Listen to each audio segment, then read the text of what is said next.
Un hiver sans salade ni tomate dans courrierinternational.com du 11 septembre 2022. Selon le Financial Times, un peu partout en Europe, la flambée des coûts de l'énergie pousse les agriculteurs et entreprises agroalimentaires à réduire leur production. Les cultures qui nécessitent un chauffage intensif dans les climats froids, comme les concombres, les tomates ou la laitue, sont les plus directement touchées. Mais aussi celles qui, comme les pommes en Belgique, ont besoin d'être réfrigérées pour accroître leur durée de vie.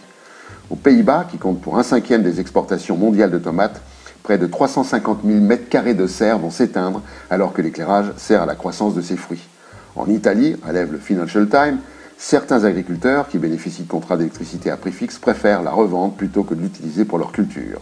Pour Pekka Pessonen, secrétaire général du COPA-COGECA, un syndicat européen des agriculteurs, c'est quelque chose que nous n'avons jamais vu auparavant et personne ne l'a vu venir et avec une telle ampleur.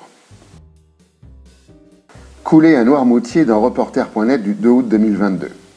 À Noirmoutier, les 2/3 du territoire se situent sous le niveau de la mer.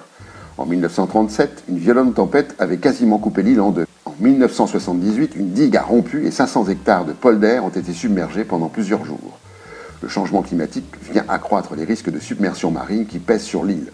Selon le groupe d'experts intergouvernemental sur l'évolution du climat, le GIEC, le niveau de la mer devrait augmenter d'environ 43 cm d'ici à 2100 dans le scénario de faibles émissions de gaz à effet de serre et de plus de 80 cm dans les scénarios de forte émission.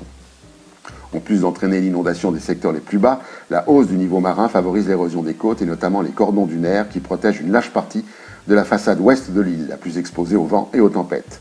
À la fin du siècle, 40% du bâti serait susceptible de subir 1 mètre ou plus d'inondation. Malgré ces perspectives, les prix des maisons de l'île a augmenté de 26% entre 2021 et 2022. Le choix est déjà fait. Les citoyens européens paient pour réparer les dégâts des pollueurs dans larelevelapeste.fr du 6 juillet 2021. Une étude réalisée en 2019 estime que les coûts et les bénéfices perdus du fait du non-respect des exigences prévues dans la législation environnementale de l'Union européenne sont d'au moins 55 milliards d'euros par an. Selon la Cour des comptes européenne, dans l'Union européenne, 26% des masses d'eau souterraines doivent encore atteindre un bon état chimique et environ 60% des eaux de surface, rivières, lacs, eaux de transition et eaux côtières, ne sont pas en bon état chimique et écologique. L'Union européenne compte environ 2,8 millions de sites potentiellement contaminés, principalement par l'activité industrielle et l'élimination des déchets. En 2014, l'Agence européenne pour l'environnement a estimé que le coût pour la société des dommages dus à la pollution atmosphérique résiduelle causée par 14 000 grandes installations industrielles au cours de la période 2008-2012 se situait entre 329 milliards et 1053 milliards d'euros. De la même façon que l'air et l'eau, la décontamination des sols pollués coûte cher. En 2006, la Commission a estimé à 119 milliards d'euros le coût total de l'assainissement des sols contaminés dans l'Union européenne.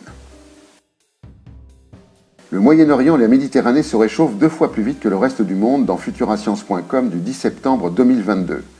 Selon une étude publiée le 28 juin 2022, le Moyen-Orient se réchauffe à un rythme quasiment 2 fois supérieur à celui de la moyenne mondiale. En conséquence, les plus de 400 millions d'habitants de la région risquent d'être confrontés à des vagues de chaleur extrêmes, à des sécheresses prolongées et à une élévation du niveau de la mer.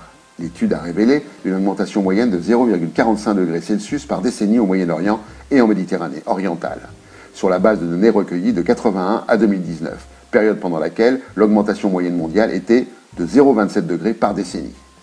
En l'absence de changement immédiat, la région devrait se réchauffer de 5 degrés Celsius d'ici la fin du siècle, ce qui pourrait dépasser les seuils critiques d'adaptabilité des humains dans certains pays. Paradoxalement, cette région riche en pétrole pourrait bientôt devenir une des sources majeures d'émissions de gaz à effet de serre et dépasser ainsi l'Union européenne d'ici quelques années.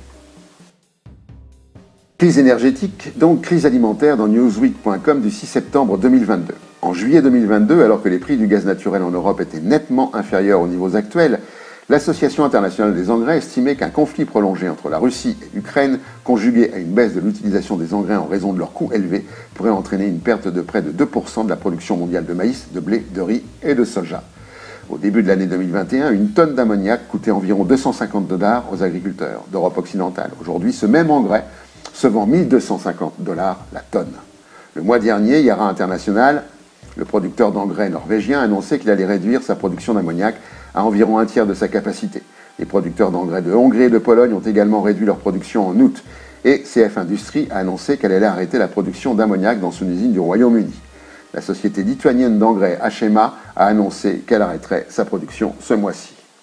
John Harpole, président de la Mercator Energy, une société basée à Denver qui fournit des services de courtage en gaz naturel au secteur des engrais, a déclaré que la production d'engrais était terminée pour l'Europe car les producteurs ne peuvent pas gagner de l'argent au prix actuel. Outre la perte de production d'engrais en Europe, la Chine a commencé à restreindre ses exportations d'engrais il y a environ un an et la Russie a commencé à limiter ses exportations d'engrais en mars. La Russie, qui fournit presque tous les types de nutriments pour les cultures, produit environ 50 millions de tonnes d'engrais par an, soit environ 13% de la production mondiale d'engrais. Si l'on ajoute que les exportations de céréales de la Russie et de l'Ukraine ont également été réduites, la crise alimentaire imminente devient encore plus évidente. En juillet, l'Association internationale des engrais a averti que l'utilisation mondiale d'engrais pourrait chuter de 7% cette année et que le déficit d'utilisation d'engrais en Afrique subsaharienne pourrait atteindre 23% par rapport à 2021. Et pour finir, la connerie de la semaine.